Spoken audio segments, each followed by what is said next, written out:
I'm Michael Mossbacher. You're at the first event of a new magazine called The Modern Review. We've reversed the pattern of normal things. Our events program has started before the magazine starts. The magazine will launch next year, early next year. So I hope you'll all subscribe once it starts. But thanks, as I said, this is the first event of The Modern Review. The magazine's had sort of two influences. There's both one of the speakers tonight, Toby Young, ran a magazine which is an acclaimed magazine in the 90s called The Modern Review. But there's also an influence here of a magazine in Calcutta called The Modern Review, which launched in 1907, which was a major 1907 to the 1940s, which was a sort of the main Indian intellectual magazine of that era. But the influence of both will be seen when the magazine launches. Thank you all for coming here. I'm told we have a diplomatic presence from 9 different countries at this event, including a representative of the legitimate government of Afghanistan, i.e. not the Taliban. But the other point I just wanted to make was that this is the sort of third magazine I've been involved in launching, but what we're trying to prove is that obviously there's a broad platform that'll be print, it'll be digital, it'll be events, but their print magazines are far from dead, i.e. While newspapers circulations keep dropping, print circulations for newspapers, magazine circulations are rising. I mean, the titles like The Spectator have now risen to 100,000 subscribers, which is the largest number in its history. And lockdown's been very good for print magazines, so we hope to sort of emulate that. But anyway, thanks for coming tonight, the first event. Subscribe when the magazine launches. There'll be more announced about the magazine as the autumn continues. There'll be more events. And I'd like to ask Natasha Engel, former Deputy Speaker of the House of Commons, who's chairing the event, to take over. Thank you.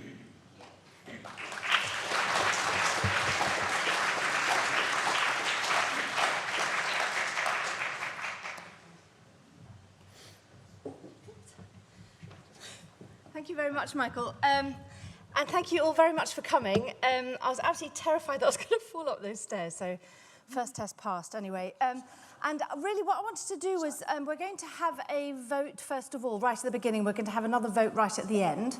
So now that you're all hooked up to Wi-Fi, if you can just scan that code, you know, like you did with the Test and Trace app, or maybe you didn't, but you know what you were supposed to do, and you just pointed your camera at it. Well, do that. Just point your camera at it, and then stay on that blank page until we start voting.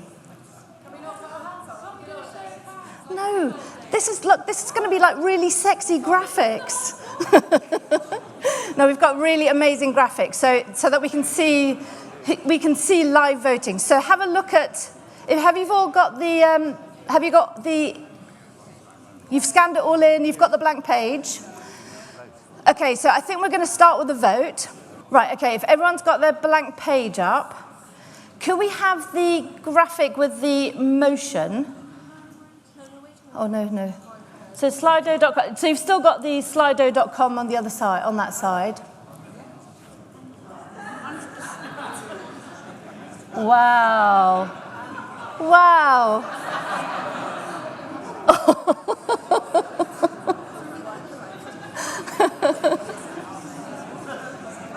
Oh, it's creeping up. Let's wait. It's creeping up. Wow, that's amazing. That's absolutely amazing. So I'm afraid the opposers of the motion are going to have their work cut out tonight. So what we're going to do at the end of the debate is we will rerun this poll, and then we'll see how persuasive they've been. Well, let's see if Agree gets even bigger vote than it has already. So I don't know what that says about your potential readership, Michael, but it's an interesting poll. Right, now, if I can call the speakers up to the stage now. So we've got 6 speakers today. They are an incredibly accomplished, interesting, eminent panel. I mean, I just sort of when I was looking them up on the internet today, I was just kind of thinking, oh my God, I'll be here forever if I just kind of describe even half of what they do. But most of them will be known to you anyway. But the speakers in favour of the motion tonight are going to be Toby Young, who is author, broadcaster, associate editor of The Spectator, and obviously, we know him, from founder of the Free Speech Union and the founder also of the dailyskeptics.org. So he's going to be speaking in favour of the motion. Yeah, just go and sit down. Thank you.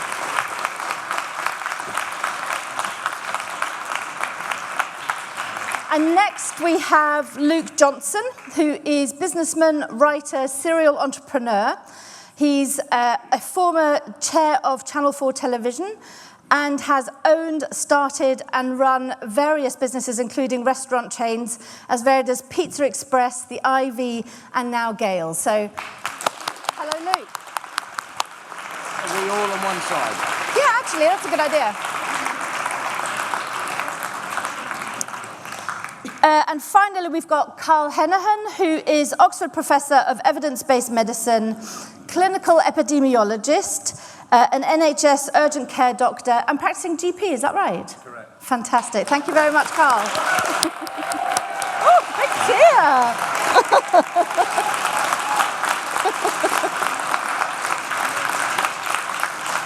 Right, speaking against the motion tonight and really with their work cut out for them, is, first of all, Dr. Sonia Adesara, and she's also a medical doctor, broadcaster, former National Medical Doctors Clinical Fellow, and former director of 50/50 Parliament. So, welcome, Sonia.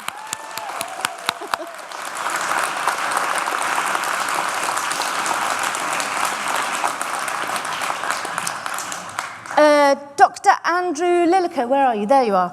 Andrew is an economist and a columnist on the Telegraph. His was the team that modelled the second wave of the pandemic for the National Association of Funeral Directors in 2020. I hope he's going to talk a bit about that, because he said, when I asked him about it, he said, and this one was right. So he called the end of the epidemic, of the epidemic, and now apparently has got the apparently now what calling the end of the pandemic, that kind of, is called doing a Lilico. So that, I think, is superstardom. So welcome to you, Andrew. And finally, we've got Oliver Kamm, journalist and author, leader writer, columnist at The Times. But I know this, the one thing that I found out about him was that his mother translated the Asterix comics, which to my, that's proper stardom. So thank you very much, Oliver. Michael mentioned that I was a former Deputy Speaker in the House of Commons, and when I was a former Deputy Speaker, it was during the Brexit debates, which was quite hairy and very interesting, but I'm hoping that it won't be the same here tonight. I don't expect for 1 minute that your behaviour is anything like that of British members of Parliament. So, but I will be just as strict with the panel as I will be with the audience, as I have always been with MPs. The speakers will get a maximum of 7 minutes. I'm not quite sure how I'm going to throw things at you when you come to your 7 minutes, but we'll find a way. But yeah, if you can keep to the 7 minutes, that means that we've got a maximum amount of time that we can go to the audience afterwards and get some questions. When it is your turn to ask questions, obviously they have to be interesting, that's the first rule.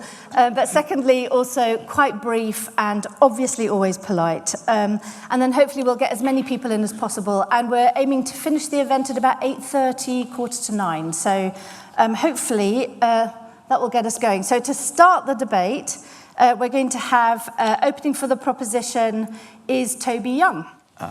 Thank you very much for that introduction, Natasha, and thank you very much for agreeing to chair this debate. I'm sure it won't be anything like the Brexit debates you had to oversee in the House of Commons. Just wanted to say how delighted I am to see, I think, not a single mask wearer in the audience. So congratulations. I wanted to open with a quote from Lord Sumption. For our overseas diplomats, he is a former member of the UK Supreme Court and one of the leading critics of the lockdown policy. He said the lockdowns of the past 18 months have been the most significant interference in our personal freedom in the history of our country, including during wartime. Now, I'm a classical liberal, which means that I think our individual rights belong to us by dint of our moral status as sentient human beings. And that means we don't have to make an argument to justify possessing those rights. Rather, the onus is on those who would remove them, take them away, to show that it is necessary to do that to avert a great disaster. And the case that me and Professor Heneghan and Luke Johnson will be making, I think, is that that case has never been made. The proof that it was necessary to imprison us in our homes, shut schools, encourage people not to go to hospitals, everything we saw in 2020, the case that that was necessary, that those privations were necessary, those curtailments of our liberty were necessary in order to avert a great disaster, I think they haven't successfully made. So when weighing up the arguments of the other side, try and judge whether you think they've made that case. It seems fairly clear to me that not only did lockdowns fail to produce a benefit commensurate with the loss of our freedoms, and remember, the greatest interference in personal liberty in our history, but it seems to me pretty clear that the lockdowns actually caused more harm than good. In a moment, Luke Johnson will talk about the economic harms, and Professor Heneghan will talk about the medical harms. But before they do that, I just wanted to deal with a few straw men.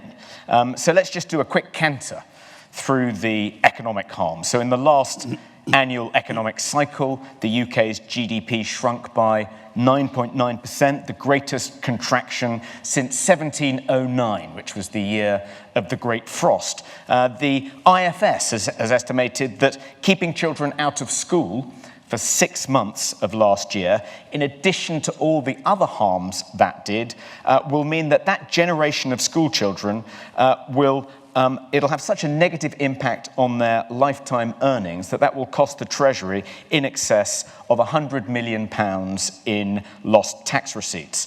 Analysis by the Centre for Economic and Business Research estimates that a year of lockdown has cost the UK economy £251 billion, which is nearly twice the annual output of Scotland. Now, the other side, I suspect, will argue that those economic harms were caused by the pandemic and not by the lockdowns. They were a pandemic effect rather than a lockdown effect, and had people not been forced to remain in their homes, to only emerge from their homes for an hour a day, had schools not closed and so on and so forth, people would have voluntarily modified their behaviour, and it would have had much the same impact on the economy as the involuntary modifications we were forced to undertake. But it's worth pointing out that if that's so, if we would have modified our behaviour voluntarily, then why impose the lockdowns in the first place? But I don't think you can argue plausibly that the economic harms caused by the lockdowns would have happened anyway in the absence of a lockdown. And the great counterexample is Sweden. So Sweden's GDP contracted last year by 2.9%. Sweden, as I'm sure you all know, did not have a lockdown in the whole of 2020, and that compares to a European average of 7.3%. And of course, Sweden was an EU average, and Sweden was the only country in the EU not to lock down.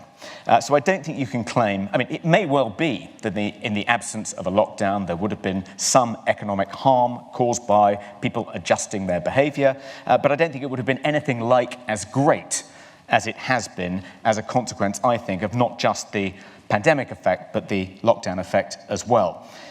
On the medical harms, which I'll leave to Professor Heneghan to describe, things like the enormous backlog of cancer patients in the NHS, the counter-argument is that had we not locked down, then according to the models produced by Imperial College London and Professor Ferguson, 510,000 people would have died in 2020, as opposed to the 70,000 people who did die of COVID. So their argument is, yes, it's been very medically harmful. There are all these catastrophic effects on public health. But had we not locked down, 440,000 additional lives would have been lost. I wanted to just produce two reasons.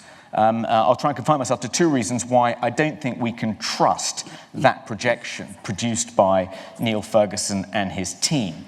First, the first reason is that a team of scientists at Uppsala, I think that's how you pronounce it, possibly not, Uppsala University in Sweden, used the same model, used Professor Ferguson's model to predict what the effect of not locking down in Sweden would be, and using that model, feeding the Swedish data into that model, using the same assumptions as Professor Ferguson and his team, they predicted that 96,000 people would die in Sweden in 2020 if Sweden didn't lock down. They were all advocates for lockdown. Well, in fact, by the end of 2020, the actual figure was 13,000. That is, 13,000 people died of COVID in Sweden in 2020. So the ICL model, when applied to the Swedish context, overestimated the impact of not locking down by 700%.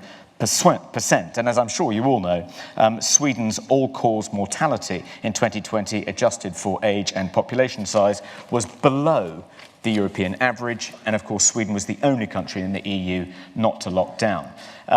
The other example I wanted to give, if I've still got time, was the alarmist predictions of various modelers and their outriders in bodies like Independent Sage. Indeed, in Sage itself, the predictions of the calamity, the disaster that would follow if Boris Johnson went ahead with his reckless plan of easing the COVID restrictions on July 19th, Freedom Day. Neil Ferguson himself said that it was almost inevitable that positive cases would rise to at least 100,000 a day and possibly 200,000 a day, with corresponding rises in hospitalizations and deaths. There was a letter in The Lancet signed by 1,200 experts who described Freedom Day as dangerous and premature. Quote, "We believe the government is embarking on a dangerous and unethical experiment," as if lockdown wasn't a dangerous and unethical experiment. And we now know, which I think shows us how unnecessary the COVID restrictions were, that cases began to decline almost as soon as those restrictions were eased on July 19th. And far from approaching 200,000 or even 100,000, I don't think positive cases have ever exceeded 40,000. Now, I could go on. I've got other points I want to make. I'll just close by saying thank you to the Modern Review. Thanks to Capel, thanks to Michael, thank you to the Londoner Hotel for allowing us to have this debate. And thank you in particular to the people who've agreed to speak on the other side, because my God, there hasn't been a public debate about the impact of lockdown. How can the public be expected to make an informed decision when anyone who criticises the official COVID narrative is branded a COVID denier, as Cole Heneghan and I were by Neil O'Brien, now a member of the government? Anyone who challenges the narrative, who wants to engage in a robust discussion about the costs and benefits of the lockdown, is branded a COVID denier, a conspiracy theorist, anyone who thought that the origins of the virus might have been in the Wuhan Institute of Virology, conspiracy theorist, according to a letter in The Lancet last year. We now no longer think of that as a conspiracy theory, but there's been this awful attempt to smear and demonise, and a successful attempt to smear and demonise anyone who wants to challenge the lockdown narrative. And I think that's resulted in a very misinformed public. Just one, I'll quickly, just wanted to cite this one point. Because the public need to know about this, Natasha. Last year, I'll just give this one example. Some research was published which asked ordinary members of the UK public what percentage of the UK population they thought had died of COVID. And the considered estimate of the British public was between 6 and 7%. That's between 4 and 4.5 million people. And this was in July of last year, mind you. The actual figure now, as we know, is 137,000, 0.2% of the population. So they exaggerated because there hasn't been a proper public discussion, because everyone isn't properly informed and is not in a position to assess whether we should have another lockdown. This winter, they overestimated the number of deaths from COVID by between 30 and 35 times the actual figure. So thank you for letting us have this debate and inform the public. Thank you.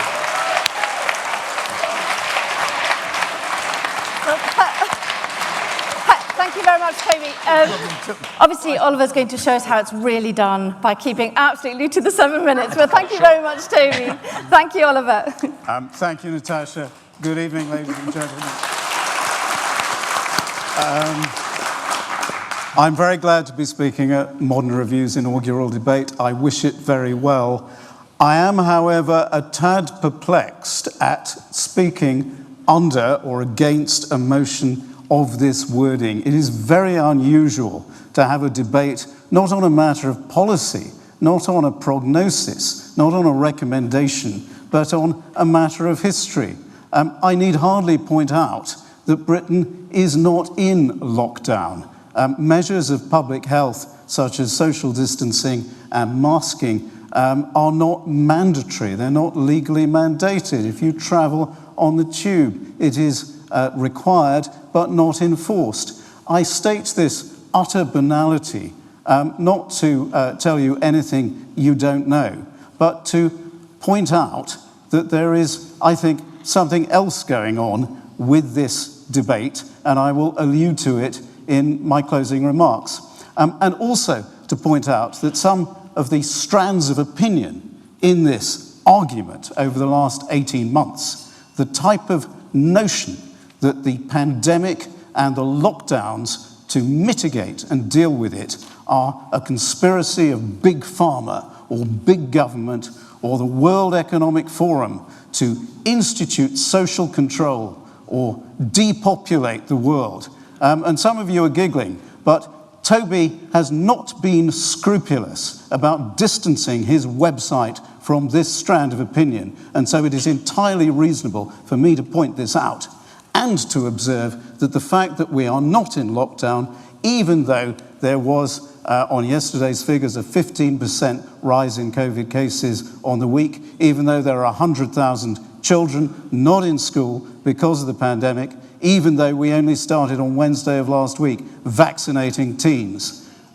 This is not a conspiracy by government or by a shadowy cabal of actors. It is a belated response by government to a health crisis.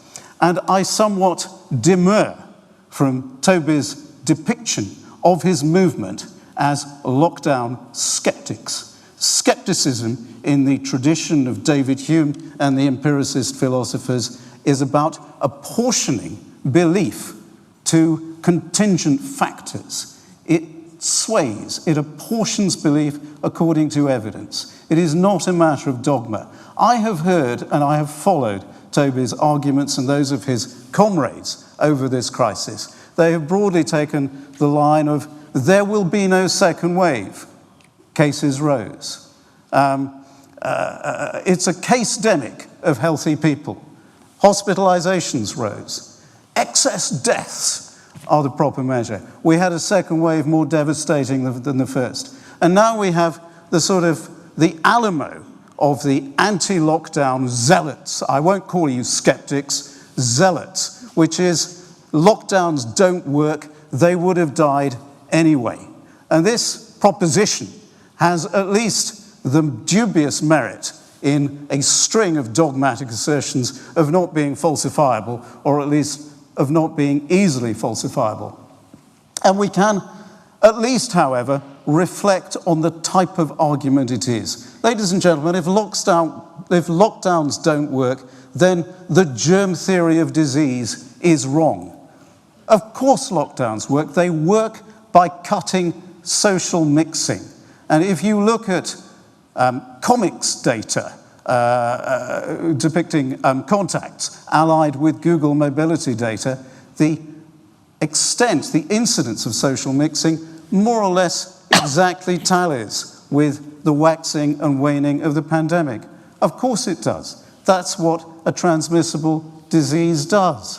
And I do not have the time to go through the factoids that Toby raised in his remarks. It is not true that Professor Ferguson projected 510,000 deaths. It is not true that Sweden did not operate stringent policies. I merely observe that lockdowns are not a single lever, they're on or off. They are a range of policies. They are a range of factors of diminishing social mixing, and the fact that the pandemic was brought up to a point under some sort of control was due to a range of factors, including the draconian incidence of lockdown.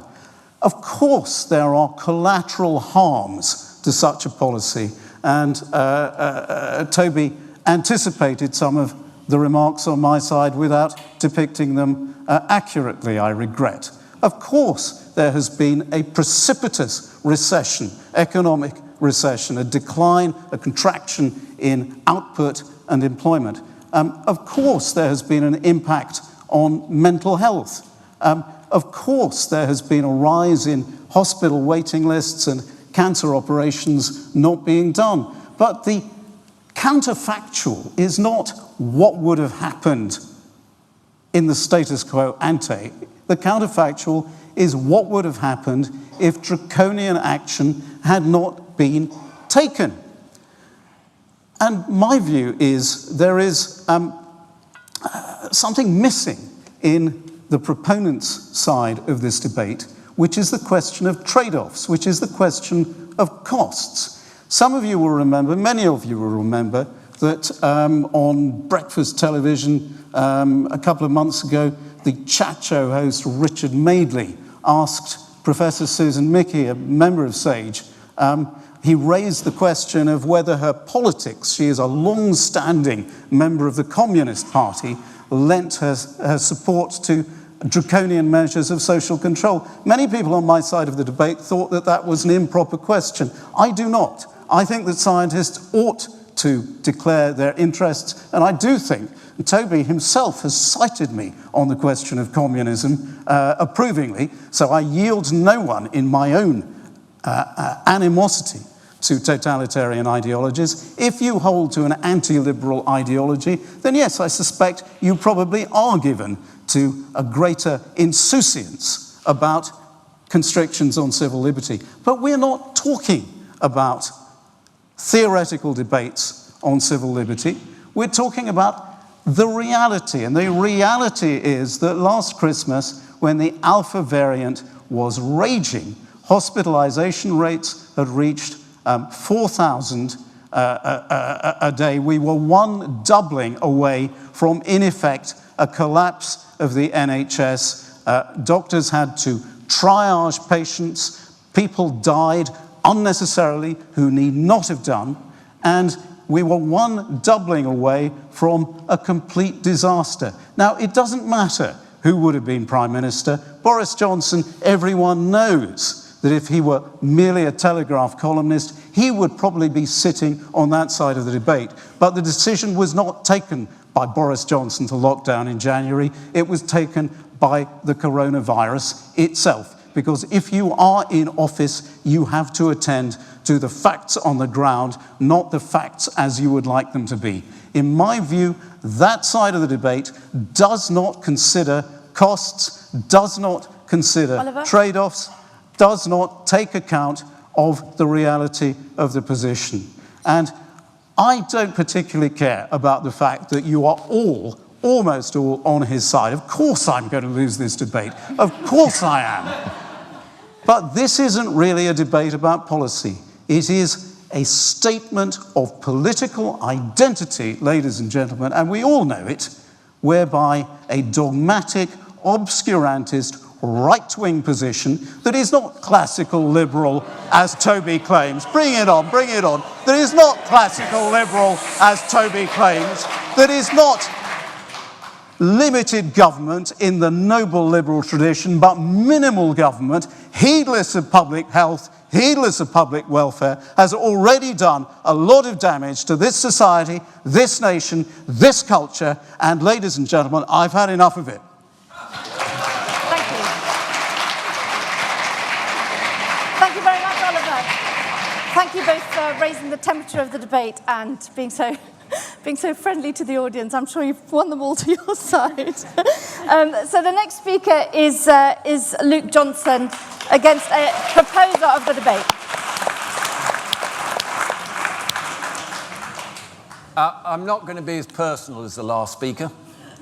I thought I'd remind us all of what the definition, the common sense definition of lockdowns is. It's when middle-class people stay at home and working-class people bring them things.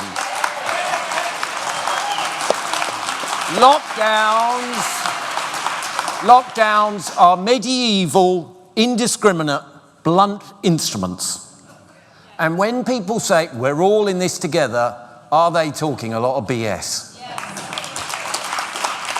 We all know that 92% of all COVID deaths were people aged 60 or over, and that 96% of them had existing comorbidities.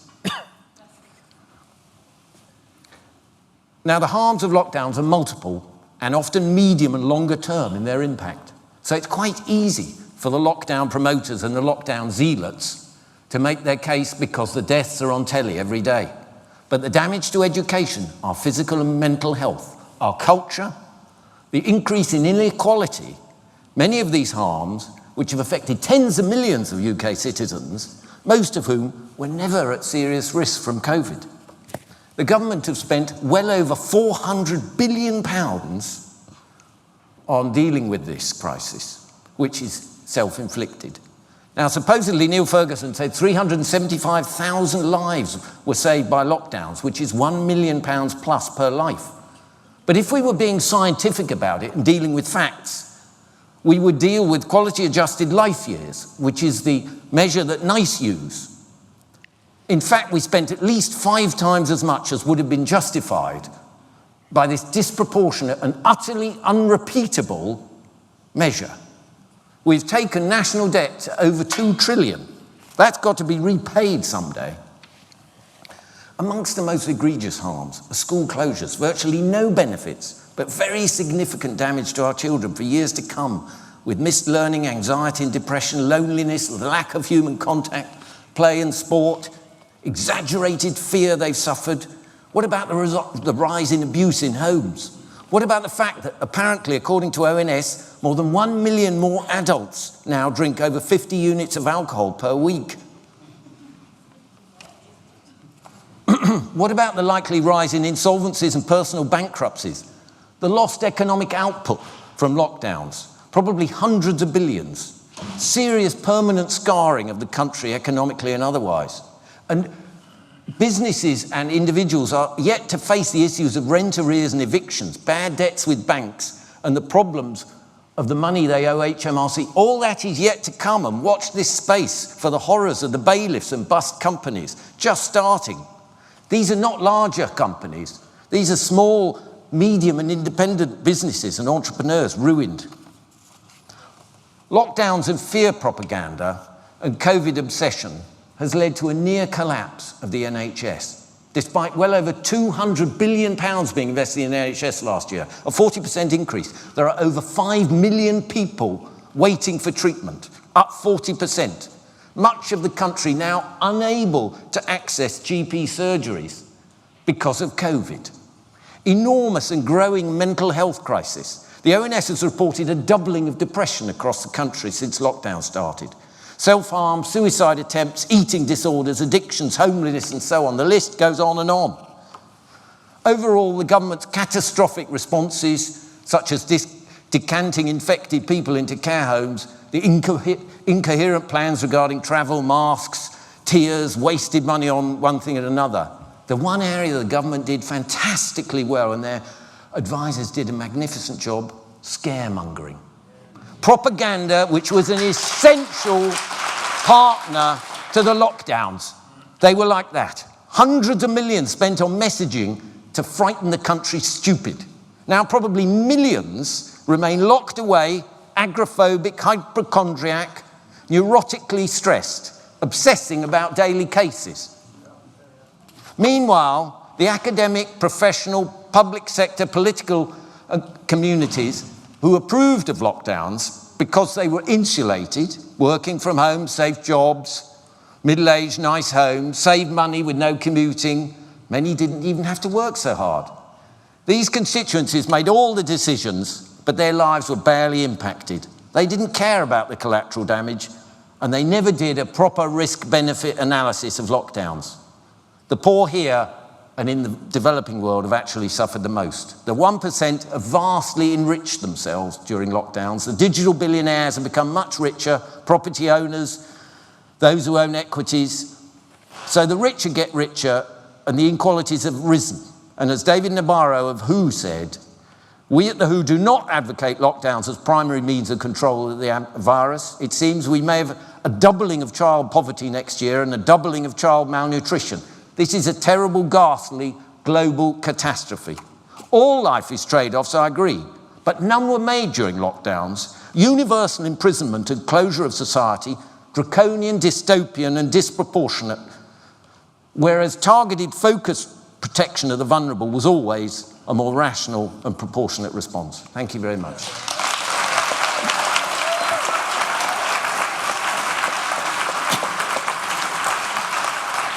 I just want to say a big thank you to Luke because he came in under 1 minute, so thank you very much for that. We've gained some time.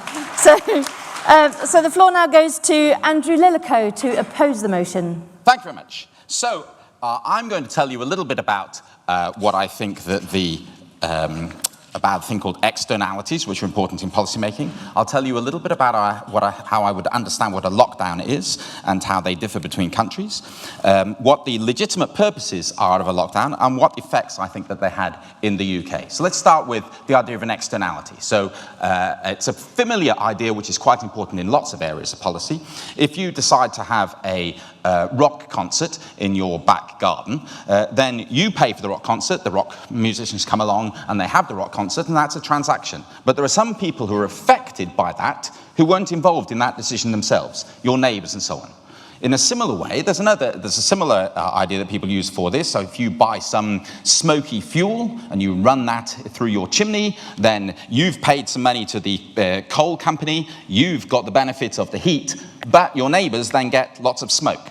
So it's long been understood as a perfectly legitimate thing, entirely consistent with classical liberalism, that in contexts in which there are these kinds of externalities, policy can intervene to do something about them. Now, lots of externalities are very trivial through much of life, and it would be far more expensive to try to snuff them out than to just let them be. So if I go and I have a bit of a cold, and I walk around in the streets, I give other people my cold, but you could say that's an externality and I shouldn't be allowed to do that, but actually it's not worth doing most of the time if it's just a cold.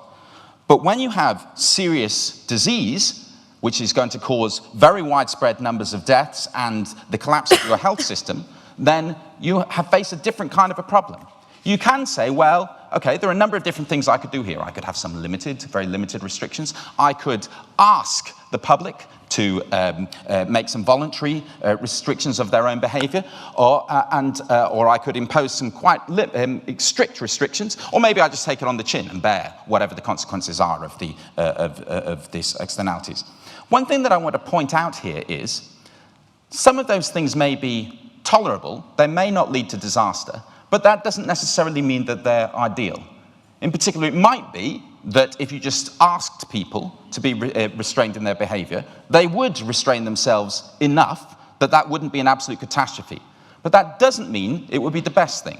In the same way as if you asked people, if people in the 1950s had just been asked to use less smokeless fuels, maybe they would have done. But actually, we introduced the Smokeless Fuels Acts. They restricted that, and it completely transformed things like London. You no longer have pea supers and stuff like that we're all familiar with as a consequence of the restriction of the smokeless fuels. That's an important and legitimate type of policy intervention. One of the things that we do to restrict externalities is lockdowns.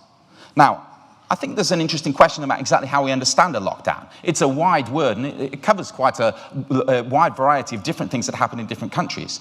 In some countries in the world, lockdown meant that nobody was allowed to leave your house.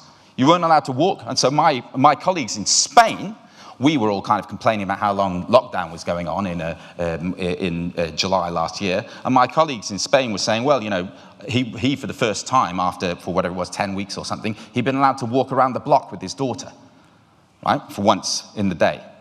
So different countries, other countries had restrictions where you had to show papers to be allowed to leave your house, or certainly to go to another town. People may have believed we had those kinds of rules here in the UK, but for example, there was no actually rule that said you couldn't move house. For example, go and, I don't know, live in County Durham for a while instead of in London as a thing that you did. That wasn't actually against the rules, but many people believed that it was, and that had consequences, the different people's beliefs. We actually, in terms of the international spread of different kinds of lockdowns, we decided politically to define what we did as lockdown. It wasn't actually that different from what a number of the Scandinavians did. It wasn't like the Swedes, but it might not have been that different from some things that other people there did. Nobody did nothing. Everybody introduced some kinds of restrictions. We was on the spectrum. We sat somewhere kind of in the middle in Europe rather than at one end or another. The effect, so I would say that lockdowns had some legitimate purposes and some that weren't legitimate. And one thing that happens is that some people who argue against lockdowns are really arguing against certain people's view of what they're legitimate for.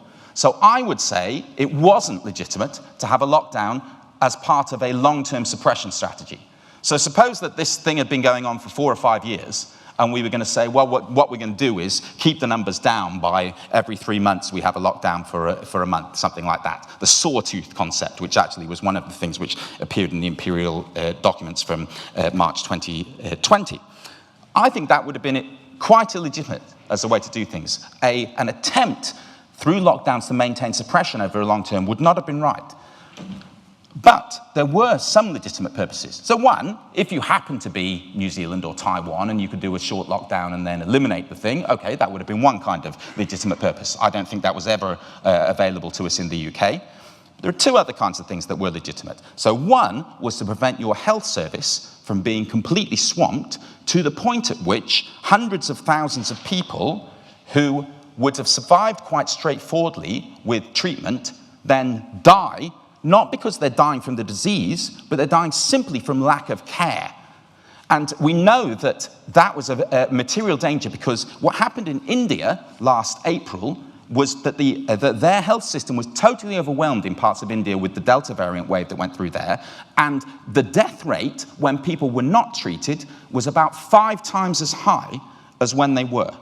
So if we had ended up in a situation where the health service had been swamped to the point at which you couldn't be treated, then if you'd happened to be sick enough that you might have needed to go to hospital, you probably would have died completely unnecessarily when after a couple of weeks, you go to hospital, you get the care, a couple of weeks, you'd have been fine. It wasn't that you were some person who was on their last legs anyway. You would have died completely unnecessarily. And that was a material risk, even as it was at the peak. So the peak day for infections was March the 20th. So people make a lot of this point. We can work out that from the peak day of the deaths. It was not the 23rd, of course, which was when the lockdown was announced, but the 20th was the day in which the pubs were shut and the gyms were shut and the schools were shut. So the difference between that and the day in which we actually had the stay-at-home orders was pretty modest. From that, at that point, cases were rising about 24% a day. The peak number of hospitalizations in England was 3,099 on the 1st of April. At a 24% a day rise, with another, if we'd waited another week before having that shutdown of the schools and so on, unless you had had very considerable change in the public behavior, that would have meant 14,000 hospitalizations a day. 14,000, you'd have gone right through all of those Nightingales and the rest and run out. 14,000 hospitalizations per day. And you might say, well, we would have changed our behavior. Well, we would. But would we have changed it fast enough? Even if it had only been an extra 4 days, then we'd have been more than 7,000 hospitalizations a day. The first lockdown was absolutely crucial, in my view, in preventing the NHS from being completely swamped. There was talk, so you would have had, no, we can leave that. I've made that point. Andrew? The second, yep. Time to come to the end. Okay, I'll just make my rapid point about the second one, which was the second lockdown was legitimate for buying time in order for people to be vaccinated. There were 91,000 deaths, even as it was, in the second wave. So that's the thing I'm defending, accepting 91,000 deaths. That was okay. But imagine if even more people, another 100,000 people had died when vaccines were right there. They were there to have. All that we did was that we bought time for them to be given. We accepted 91,000 deaths in buying that time. So it wasn't that we absolutely crushed everything out. But imagine if there'd been another 100,000 people die completely unnecessarily when there were vaccines there to give them. That was the legitimate purpose of these things. They did these two fantastic things. They prevented enormous numbers of people from dying unnecessarily, who would have died for a simple lack of treatment in the first wave, and in the second wave, they bought time which saved hundreds of thousands of lives, simply which would have for people who would have died for simple lack of vaccines that were already available. And that's why I think you should oppose this motion. Thank you, Andrew. Thank you. So the final speaker proposing the motion is Heneghan.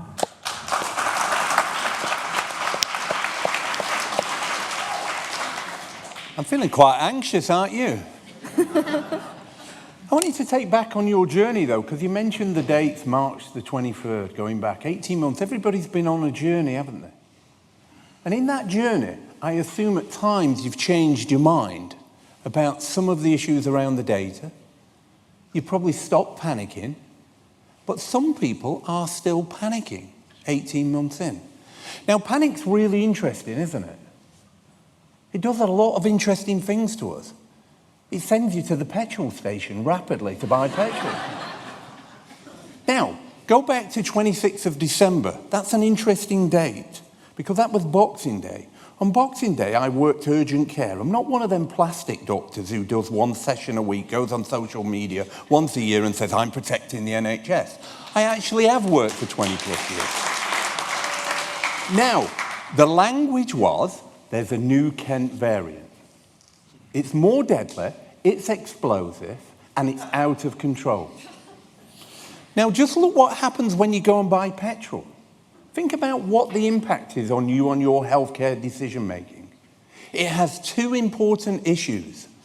Number one, and these are quite insidious, some people, it increases their, the way they engage with healthcare. And I see this particularly in a lot of young people. They get short of breath, they've been told they're going to die, they have to go to hospital. And it sucks people into hospital in numbers like you've never seen before. Because you've panicked people with poor quality language, which is unacceptable. But it has a second position. To older people, it scares them about engaging with healthcare. And in that position, people with chest pain, heart attacks, strokes, TIAs, stop engaging with healthcare. I work Boxing Day. It is the quietest time I've ever had in 20 plus years of urgent care. Never seen anything like it. I was sat back having a cup of tea because everybody was going into hospital. That's what panic and fear does to you, just like it makes you buy petrol. But it's interesting. In terms of the issues, you have to think about a couple of things that you have to get straight in your mind. Number one is pandemic theory. Pandemic theory says the infection will disproportionately affect younger people. If that's the case, you don't need any lockdown. We would be saying no problem. We don't need to be marketed to lock down. And what you know with this virus is the age structure of it means that actually, if you're older, it is devastating. But that's a seasonal pathogen. So when people talk about waxing and waning, they're talking about seasonal pathogens. And as you're seeing now, you get a complete disconnect between your behaviour and what happens with the virus. So interestingly, as we went into our second lockdown, on the 4th of January, the PM was saying schools are returning. By the 6th of January, we're going into a lockdown.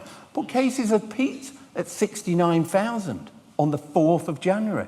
And they'd already decreased by 15% 2 days later. Now think of it, it's like going on the motorway. When you enter the motorway, you speed up rapidly, don't you? You come off the lane and you think, I've got to get up to the speed of the other cars. Now, as you're getting towards 70, and I know some of you drive at 80 in here, so I'm watching you, but as you get to 70, the acceleration changes, doesn't it? Now, if you're astute and you take an evidence-based approach, you can watch that deceleration. And you can watch it slowly come up to 70. And as you come off the motorway, you start to slow down again. That's how viruses work. But they don't work if you've been sold a model that says the speed limit is going to be 400 miles an hour and you've got no brakes. And that's what happens to you. Now, understanding these basic principles allows you to make better informed decisions and not panic. But here's some things that lockdowns don't help you with. They certainly don't help you with care homes. So one of the things I don't do is have a passion speech, call other people. I go and sit down in my hut in the back garden and I look at the data. And yesterday, I tried to total up the number of incident outbreaks that have occurred in care homes. It's quite difficult to do that. It's quite difficult to get to the important questions. There have been 12,062 incident outbreaks in care homes in England, out of 15,507 homes. That's 78%. So, if you'd have tried to get the infection into care homes, you probably couldn't have done any better than what we've done so far. Now, we're talking about 25% of the problem because I told you it's a seasonal pathogen. It dramatically affects the elderly. There's 1/4 of your problem. Now, when I met with the Prime Minister and talked to him about this problem, they announced some funding. They announced £600 million. That's £3,800 per care home. What the hell is £3,800 going to do to prevent the spread and transmission in the fundamental 1/4 of the problem? The second thing it doesn't help you with is hospital-acquired infections. We have a structural problem in the NHS with capacity. For 57 million people in England, we have just about 100,000 acute care beds, less than 5,000 critical care beds. I have wrote about this for 20 plus years. It has occurred in 17 of the last 20 years. There's been a crisis in the NHS. There is insufficient bed supply going into this winter as we currently stand. It is a huge problem. In some areas, though, the infrastructure is so bad, on average, you had about a 1 in 5 chance of catching COVID while you were in hospital. In some regions, it's 1 in 3. Now, hospital-acquired infections are devastating because you've gone in there as somebody who's highly susceptible in the first place. Nobody is talking about that. But the third thing, which is the devastating issue, is remember the panic issue I talked to you about. The fact that people stopped engaging with healthcare, as we've shown. If you look at the numbers, if you look at the excess deaths in England, it's about 99,000. 55,000 just about deaths occurred in your own home, of which only about 6% of them were down to COVID. Since July, there's been 10,000 excess deaths, and they're not COVID. There's been something happening in our own homes about the way we behave that has meant there's been a significant rise in terms of deaths that are not COVID. So I've just outlined to you that most of the problems are not COVID. Now, another question is, Carl, how many people have been infected? I'm just getting warmed up. I know. Can I just ask you, can you stick your hand up if you have had COVID or think you've had COVID? Now, can everybody look round? Anybody give me an estimate? How many people do you think? 40%. 40%? I could do that thing higher, lower, couldn't I, at this moment? So yesterday, again, I never see my wife, as you can see, on a Sunday, but I looked at the ONS infection survey data, and they put out the prevalence, and it's been like 1 in 70, and I go, geez, it was 1 in 70 last week. We've been doing this for 18 months. How many people have had the infection? 46.6%. Now, that's about, you're actually about bang on. You should win the prize at that point. Now, that doesn't account, though, for February, March, and April, when you don't know if you had the infection because we weren't testing. So it could be as high as 60%. So ask yourself this question. If 1 in 2 of us have had the infection, 8 out of 10 every care homes have had the infection, what was the purpose of any of the restrictions, as opposed to giving you advice, which what happened in March is, with good advice, you can make a decision to stay at home. That's the #1 thing that will reduce your infection rate. You can make that decision yourself. We do not need to give that to the government to make it for you. And that's why lockdowns, and I support the motion, shouldn't happen. And what you've got to be worried about in a PCR technology biotech world, these people are just getting started with your restrictions. You should really worry about that. Thank you very much. Thank you, Carl.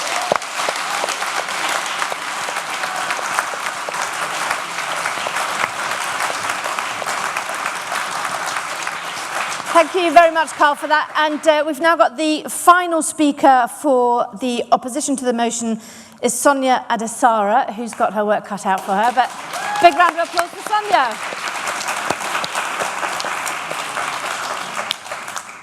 Can you hear me if I speak from here? Yeah. I've got a sore throat, so I need to stay near my water. Let's hope it's not COVID. So I recall a shift when I was working in a London hospital. It was the end of December. It was a night shift. And every shift I'd worked that week, this was the last shift of myself, 4 night shifts. Every shift that I'd worked, the numbers of people being admitted with COVID was increasing. Now, at the start of my shift, we were told that there were no free ITU beds left in our hospital. Regularly throughout the shift, the oxygen alarms were going off, telling us that our hospital was close to near maximum pressure capacity that it could provide.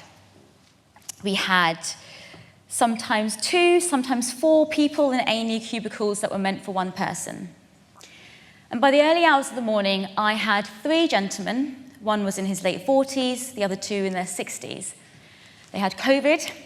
They were being given the maximum amount of oxygen that we could give them on a normal oxygen mask. But they were struggling with their breathing. Now, at this point, I should have put them onto CPAP. So that's non-invasive ventilation.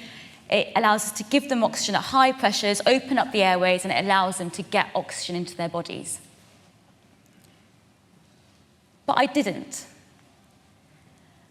And I didn't because we had no CPAP machines left in the hospital. Now, despite this, despite myself and my colleagues raising the alarm, over the next few hours, we continued to have more and more people come into hospital, more and more sick people, more and more COVID patients. And the reason why they weren't being diverted elsewhere is because I later found out that all the hospitals in our local area were in the same position. Now, Professor Heneghan talked about panic.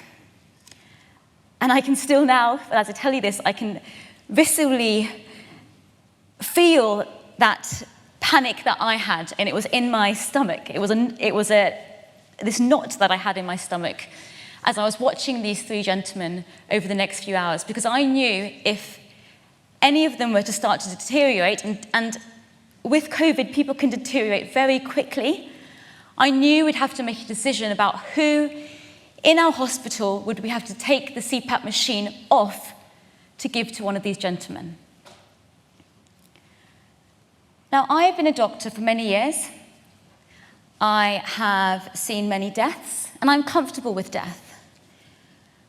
But what I struggle with is when I see people die and I know those deaths could have been prevented.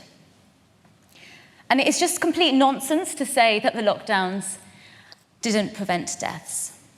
what I know from the past 18 months is that the majority of people coming into hospital, the majority didn't die, they survived. But they survived because they were able to get medical care. But medical care, and I'm talking about ventilators, CPAP machines, oxygen, ambulances, trained staff, all of these things in any moment of time are not limitless.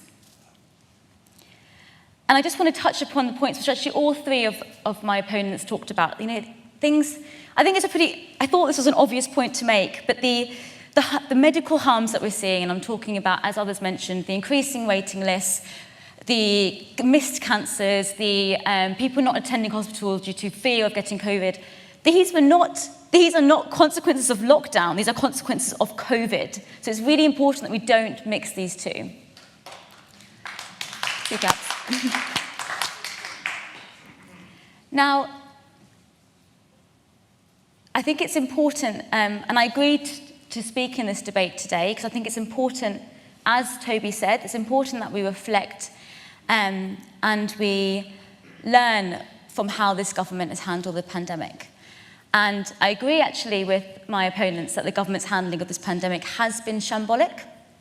I believe that the harms of lockdown could have and still could be mitigated, and I believe more could have been done to prevent the need for us to go into lockdown in the first place. But finally, back to the shift that I was talking about. Because I think it's important that we have this debate in the reality of the situation.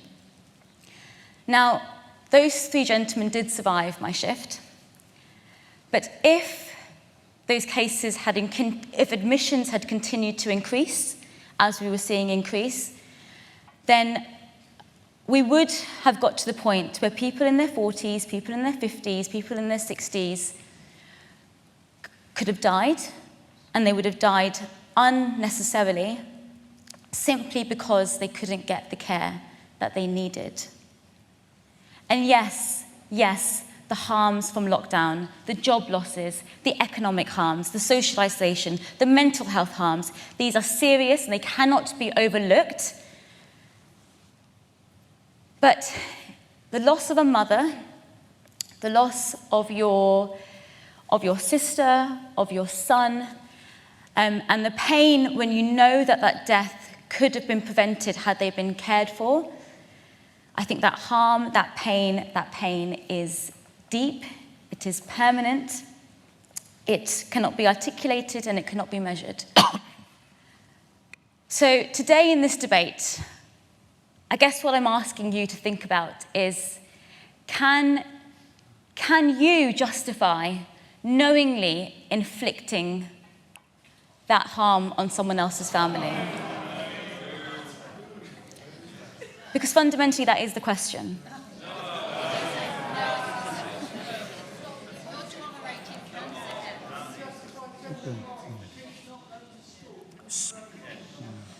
I think we'll let Sonia finish, and then we'll take some questions from the floor. And I will just take, again, I heard what you said. And I think this is where the debate is getting very confused. But I'll just explain it. I'll explain it very. We'll let Sonia finish, and then we'll take questions. I'll explain it very simply. So if you have a full ITU department, if you have no ITU beds free, you can't do a cancer operation because you have to have a free ITU bed, because if that operation goes wrong, they need to go to ITU. Yeah.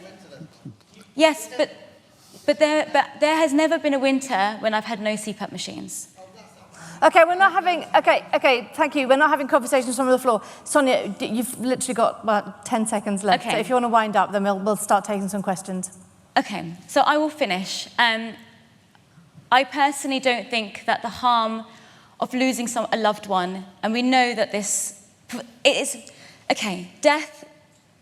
death we can handle, and death does happen, but preventable deaths, that is different. And this is what this debate is about. This is about preventable deaths, and this is something that we need to be considering And I know that the audience is not agreeing with me, and I think let's hope in this debate that we can discuss this a bit further, because I think there are many misconceptions about, and there's a lot of confusion that people are having between the impact of COVID and the impact of lockdowns, and I think those things are being mixed up. Brilliant. Thank you, Tom. Thank you.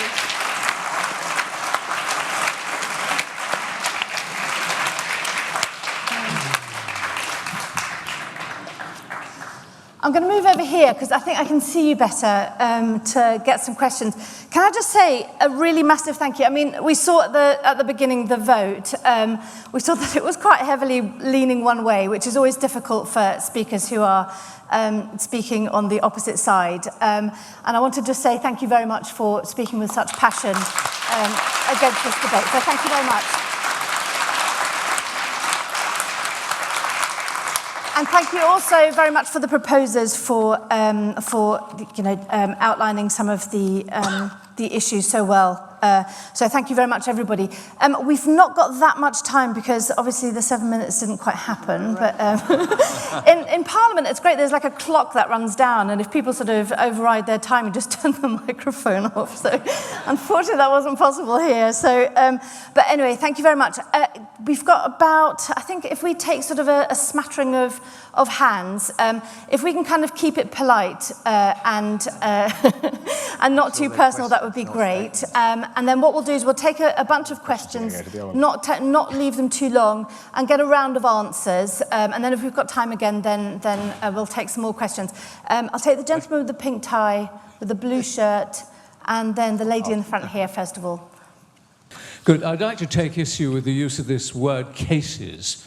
A person who is identified as a case may have no symptoms. He may never go to hospital. He may never go into an ICU. And he certainly may never die. So why are we every day hearing about cases? I tell you why. It's because it's the largest possible number that SAGE and their useful stooge, the BBC, can think of. Could you, just before you sit down, could you say what your name is? In order to frighten us into surrendering our liberties. Could you say what your name is and what organisation you come from? You don't have to if you don't want to. I don't come from any organisation. Okay. Yes, I do. I'm a member of the Great British Public. Fantastic. Fantastic. Okay, then. The gentleman with the blue shirt. Right, I think there's one obvious thing that people aren't taking account of. We've never had a lockdown, right? Because I went to Tesco to buy beer and food, everybody else was going around. That's not a lockdown. And if you've got a deadly pathogen that might have got a 50% fatality rate, like Ebola, you sure as hell aren't going to Tesco, right? So if you think about that, the people in Tesco, the same people were serving all the time, the same people doing the COVID testing, it was the same people who weren't in hazmat suits, the same bus drivers are going around, as we were saying about the working class people. Didn't seem to affect them too much. And as I say, if we'd had a proper lockdown, I might accept some of the arguments, but we didn't have a proper lockdown. We never have done, right? People have been nailed up in the houses like in China. People just went out as normal as far as I'm concerned. And that's the thing that I think we should think about. Thank you. Thanks very much. And the lady at the front questions. here. If you can, questions, not yeah, if you had questions, that would be fantastic. Well, have we had a proper lockdown? That's a question. Okay. Nicely turned round. And the lady at the front here, if you could just pass the microphone, that'd be great. Hi there. Yeah, I'd like to ask both of you, and well done, by the way, for speaking up when I know that it's not the popular view. I think you're very brave. But firstly, is the NHS in a better position now? And secondly, if it's about treating, helping people, treating them and saving the NHS, why were the protocols given to GPs to not treat people at home when there were known treatments that actually work for people, and they've been working since the beginning of 2020 in the US, whether it's McCulloch or Corey or any one of the other people who spoke up about things like whether it was ivermectin, hydroxychloroquine, even Trump, for God's sake, he was 74, fat, unhealthy, but he was treated with drugs that worked for people and have worked for people, and as that's been seen at Congress. And, there was no excuse when I went to ask for ivermectin from my doctor, we don't do that, you have to wait till you go into hospital. Why couldn't you have had it before? That would have saved the NHS because it would have stopped people going. Okay, thank you.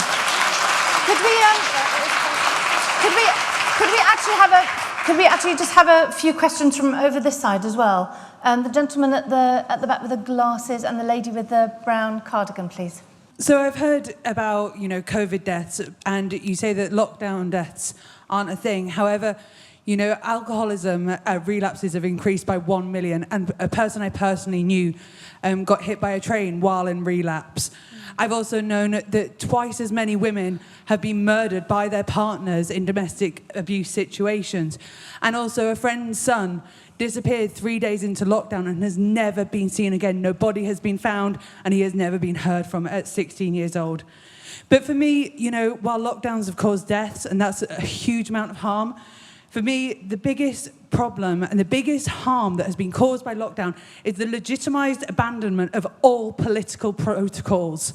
We have had ultra-virus statutory instruments. We've had 360-page legislations passed through Parliament with barely a debate. We did not use the Civil Contingencies Act 2004, which was made for this exact situation. We have had mask mandates published. Can we have a question? Yeah, I'm getting there. We had mass mandates published at 11:45 p.m. on a Sunday night with no risk assessment.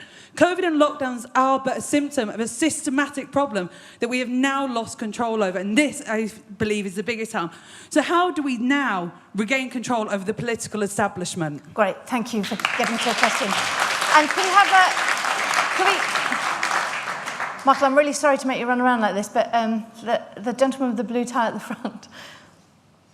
What's your fitness regime for the week? I'm a local councillor from Cambridgeshire, and so we've been at the coalface because at the early points of COVID we were part of the response team and we were doing shopping and medical pickups for people who were very vulnerable.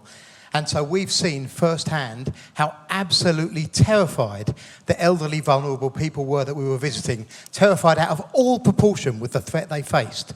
And one lady that we visited, and Sonia made a very emotional argument in her statement, one lady we visited had almost starved to death because she was so frightened to go out. Almost starved to death, and then a couple of weeks later she did die because she was so weak. And we've seen these horrific cases, and there's no doubt in my mind, no doubt that lockdown did far more harm. Lockdown has been terrible, and my question to those people who support lockdown is, knowing all these terrible things you've done, how do you sleep?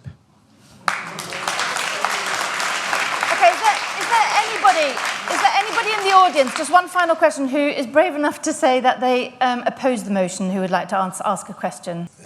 Well, I'd simply like to ask the people that propose the motion, or at least oppose lockdowns, are there any circumstances, medical circumstances, or problems with the pandemic, any circumstances that would prompt them to say, well, in actual fact, maybe a lockdown would be appropriate if things...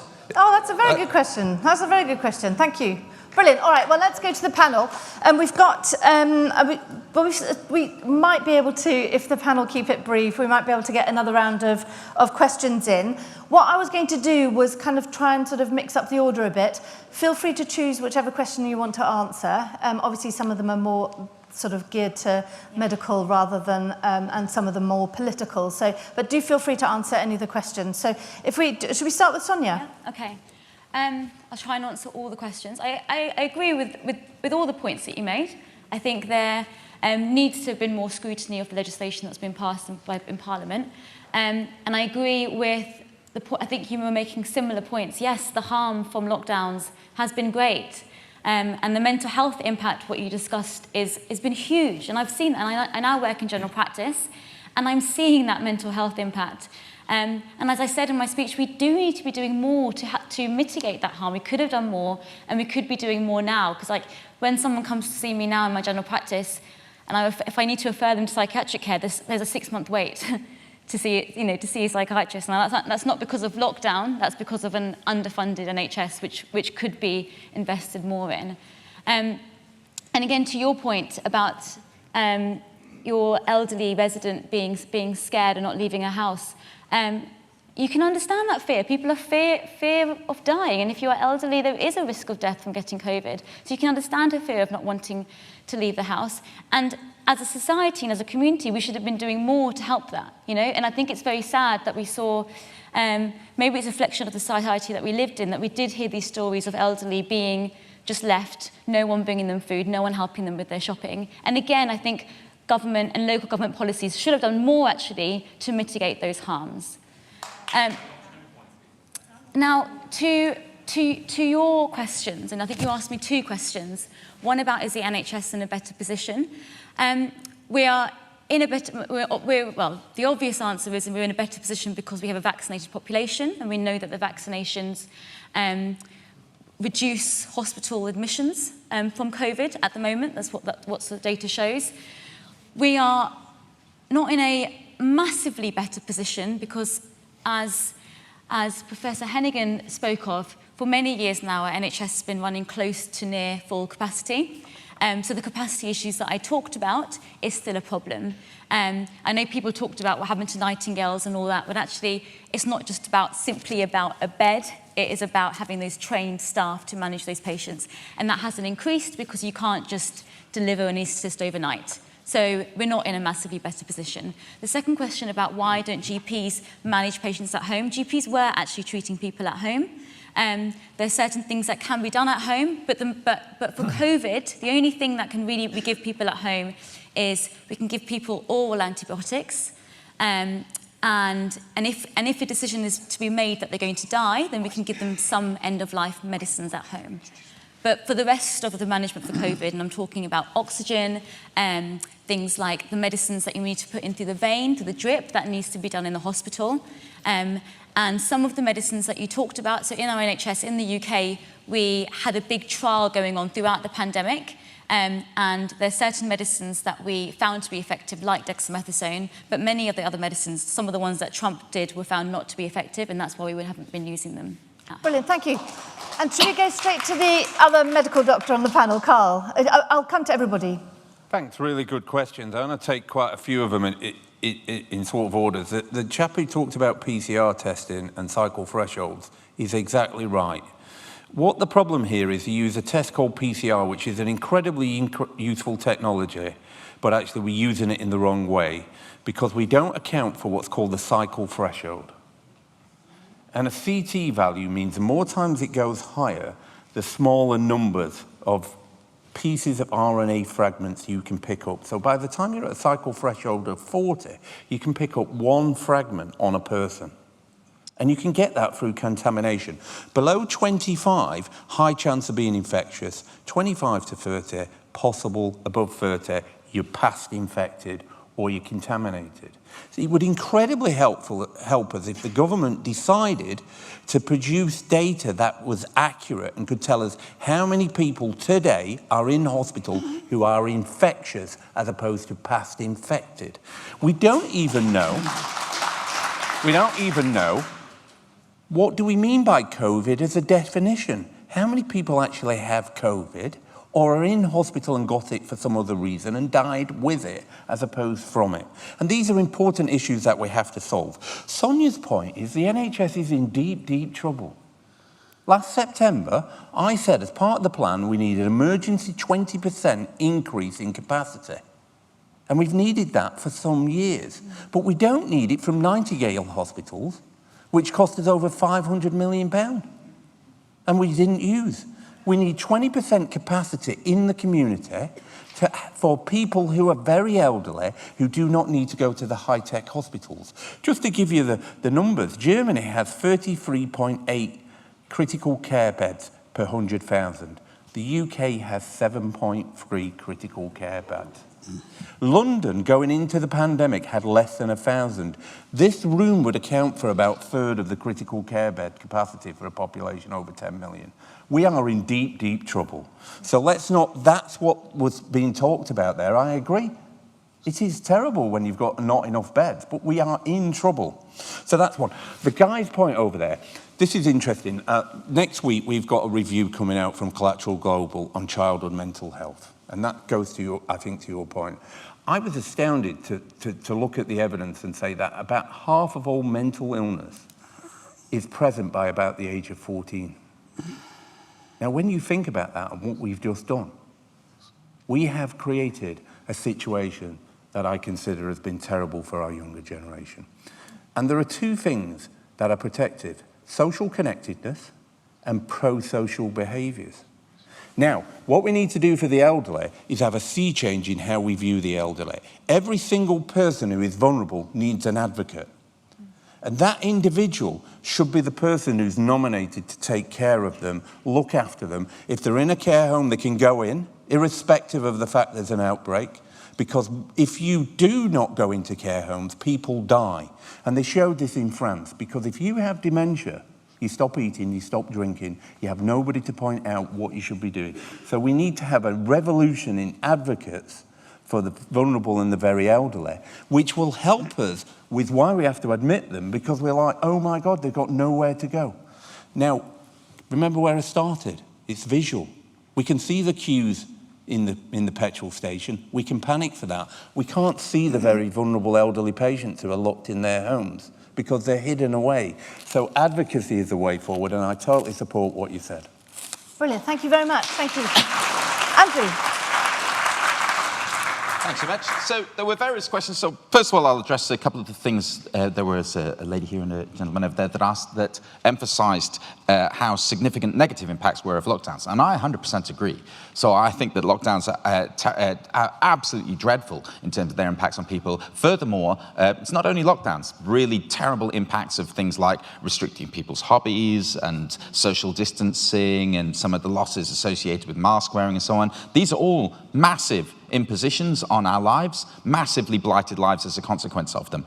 And in my view as well, that it's perfectly legitimate to engage in cost-benefit analysis about these things, and we shouldn't take an attitude. I think there are far too many people who say things like, oh, any life lost is one life is too many and we should bear any cost. We can't have 68 million people's lives blighted significantly for the sake of saving one person. So there has to be some kind of cost-benefit analysis, and I think that some of the people on the anti-lockdown side raised some of these issues quite early, perfectly legitimately, and were rather snuffed away, which had a negative consequence, because I think that has then led to things like the first lockdown lasting longer than it really ought to have done, and the roadmap being too extended this year.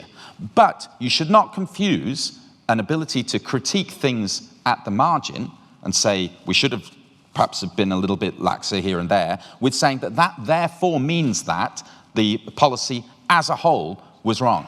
And the gentleman there asked me how I sleep at night. I sleep fine, because if we'd not done these lockdowns, we could have had very large numbers. I actually, people talked about these 500,000, 250,000 deaths. Those were just the direct deaths. They never estimated what would happen if the NHS got swamped and you were unable to treat very large numbers of people. They didn't, those numbers don't feature in their models at all. And so I think that it's important to recognise that things could have been a lot worse than even the worst cases in these models if you had allowed the NHS to be swamped. So I sleep fine, even though I agree absolutely that we're talking about terrible impacts on people. But if you think about it, those are terrible decisions that policymakers need to make. They needed to make the decision that millions of children's lives, millions of people were blighted, millions of people's hobbies were destroyed, millions of people's everyday innocent pleasures of seeing their friends and so on. They had to make those calls. They would have had to make the call in the other direction of saying, well, I'm going to let, they did let 91,000 people die between October and March. That was a terrible decision which they made. I think it was the right decision as well. But these things are not just all one way. There are dreadful costs either side. I've got one last thing to say, is about this, one last thing, which was about this question about cases. I think it is important to estimate cases, even though hospitalizations and deaths are things that matter. And the reason is because the cases tell you something about what's going to happen to the hospitalizations and the deaths in the future, if you look at them correctly. That's why we look at these things. And it's one thing, I think that people have been too scornful of some of the modelling exercises and the efforts that people have made. I do think that the modellers have tended to allow themselves to get much too pessimistic with some of their central cases, and it was often a matter of the policymakers didn't seem to believe anything other than the worst case, so we'll make the central case into quite a bad case. And I think that that's quite bad for policymaking. They haven't been critiqued enough, but that doesn't mean that these things aren't important. If you're in an environment in which cases are rising 20% a day, you don't have any choice of saying, well, I'm going to wait and see what happens. You have to use some kind of model to work out what's going to happen before things get completely out of your control. Thank you very much. That's great. Thank you. And look, I'll come to you last, Toby, but I'll go to Luke, then Oliver, and then I'll come to Toby. So, Luke. Go to him. He knows more than I do. Thanks, Luke. Just to answer the one question that was addressed to the proponents of the motion, are there any circumstances in which we would accept a lockdown? Well, I think, yes, if there was an Ebola outbreak, I'd accept a lockdown, but then the case fatality rate of Ebola in one West African country recently was 74%. The infection fatality rate of COVID-19, according to a recent WHO bulletin, is 0.23%. That's less than 1 in 400 people who get COVID-19 actually succumbing to the disease. If I can just come back on a few points that were made in the course of the debate. Sonia, you said people would have stayed away from the NHS as a natural reaction to the pandemic, had nothing to do with the lockdown. You're forgetting that the government's propaganda pumped into people's living rooms via the BBC on an hourly basis was a slogan saying, stay home, protect the NHS. So I think that may have had an impact on how people reacted. Oliver, you mentioned that some of the people commenting below the line on the Daily Sceptic are conspiracy theorists. The reason people are driven down these rabbit holes is precisely because there hasn't been any proper public engagement by the defenders of the lockdown to justify they don't, when the gentleman, like the great member of the British public, makes his perfectly legitimate point about the difference between a case and someone who's actually infected with the disease, if he made that point on Facebook or Twitter, he'd likely be kicked off the platform, because people have suppressed dissent, and that's what's driven people down these rabbit holes. We need debates, more debates like this, in order to bring people out of those rabbit holes and explain the rationale behind the apparently bizarre measures that have been taken over the last 12 months. But if you take the opportunity, when we have a debate like this, of just trotting out the same old smears, then it actually isn't all that helpful. I wanted to say, I'll be very quick. Trade-offs. You have some gall, I think, saying that people on our side of this debate haven't considered trade-offs. I'll just give you one quick anecdote. The FT did an investigation into the weeks leading up to the decision by the British government to lock down on March 24th, and there was one story, which is when the decision was announced by Michael Gove. Boris wasn't even in the room. He announced that the decision had been taken 24 hours before the lockdown was imposed to impose a lockdown. And Jesse Norman, then a member of the government, piped up, has any sort of cost-benefit analysis been done? He got blank looks. Gove looked at him as though he was crazy. Cost-benefit analysis, they didn't for a second consider the collateral damage of these measures before imposing them. It was an entirely political decision. I'll just end on this point. You've all acknowledged, I think, the collateral harms caused by the 3 lockdowns we've had in this country, but your counter-argument has been the harm prevented by the lockdowns has been greater than the harm we all acknowledge they've done. You in particular, Andrew, you've been relying on the idea that had we not locked down in, say, the first lockdown on March 24th, the NHS would have been overwhelmed because cases were doubling every 2 or 3 days. That's simply not true. One way to estimate infection is to look at deaths and then count backwards. We know that there's, on average, a 3-week lag between infection and death. So the peak of deaths last year in the first wave was April the 8th. Subtract 3 weeks, takes you back to March 19th, 5 days before the lockdown was imposed. And don't take my word for it, Chris Whitty testified before a health committee in the House of Commons last year in which he said, yes, in all likelihood, the R rate was lower than 1 when we imposed the first lockdown. Cases were already declining. It wasn't necessary to do that. Ditto with the lockdown imposed at the beginning of this year. Deaths peaked on January the 20th. Go back 3 weeks, takes you to the end of December. Several days, almost a week before the lockdown was imposed. You need, I think, to show that the lockdowns actually work in preventing infections, hospitalizations, and deaths. It's not enough, Sonia, to just say it's complete nonsense to say they don't work. Show us the evidence. If you're going to take away our liberties, if you're going to ride roughshod over our constitutional processes, if you're going to cause abject misery to tens of millions of people, you need to prove that lockdowns actually work, and you haven't done that.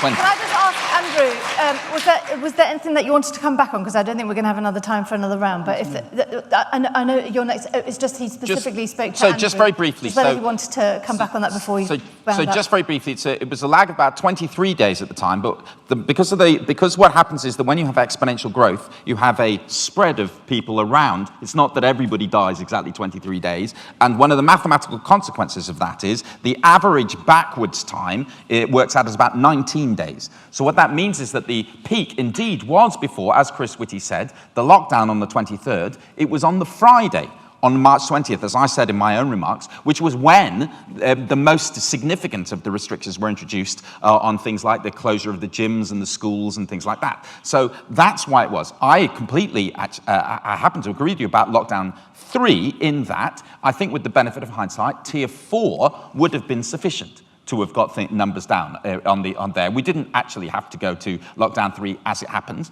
but the difference between tier 4 and lockdown was pretty notional, to be honest. So, sure, I mean, absolutely. So if you want to say tier 4 wasn't lockdown, then fine, tier 4 would have been enough, I think. Okay, we're dangerously close to some consensus, which I think we're about to break with.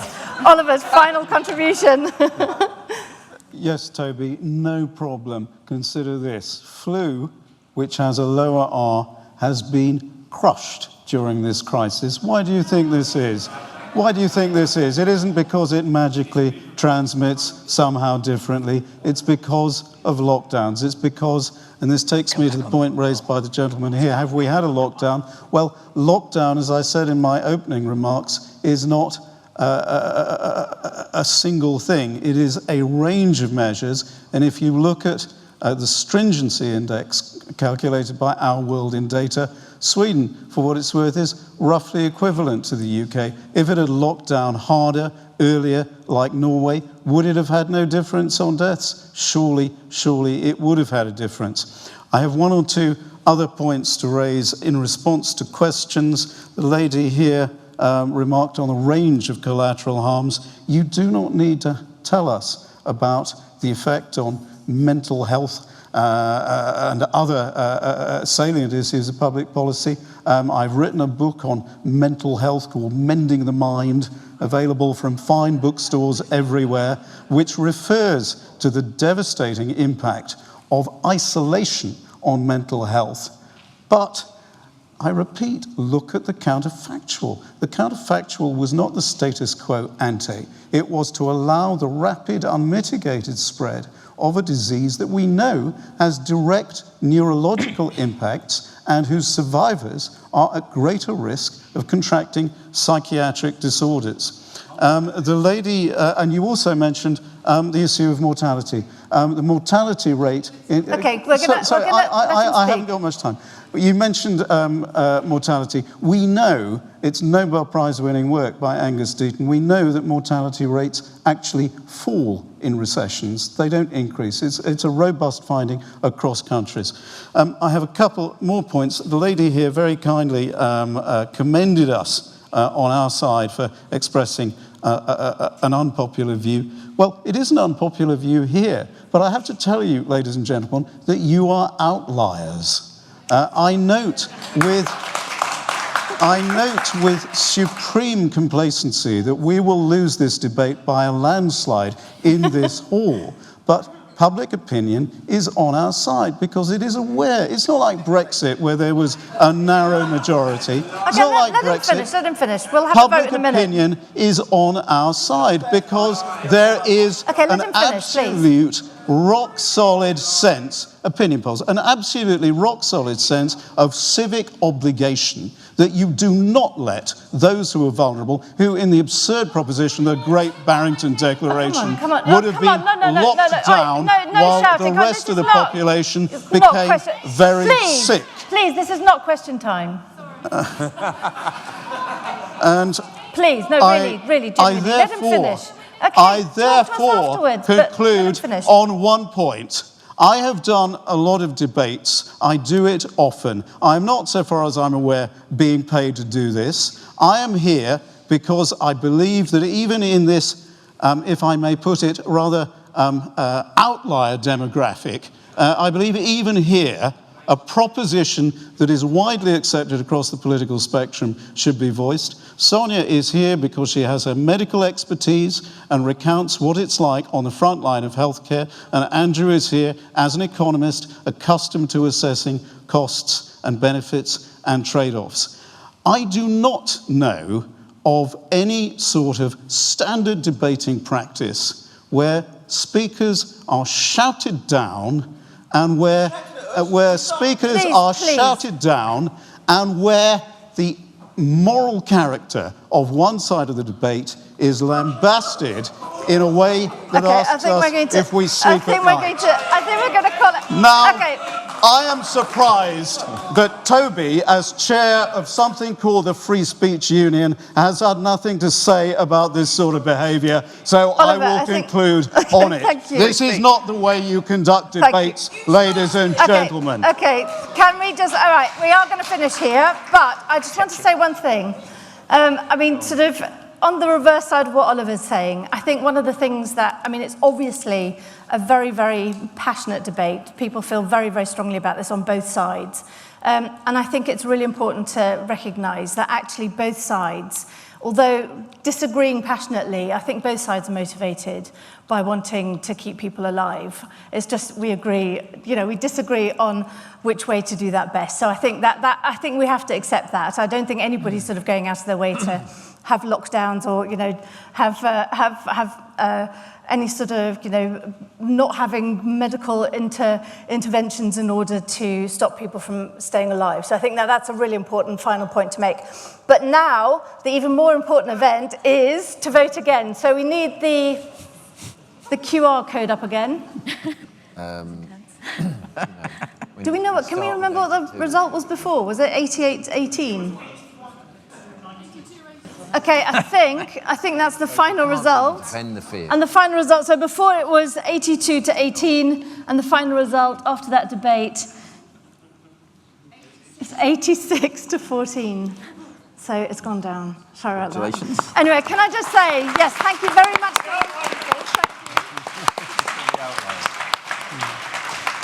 Thank you very much to the audience for attending and almost being very polite and not shouting out. You almost did it, but thank you very much for coming. And I hope you've really enjoyed this debate as much as I have. It's not been the easiest to chair, but it's been great fun. And I hope that the next time that we have one of these events that you'll attend again. So thank you very much. Michael, thank you very much to you for organising this and to the hotel for hosting us. Thank you.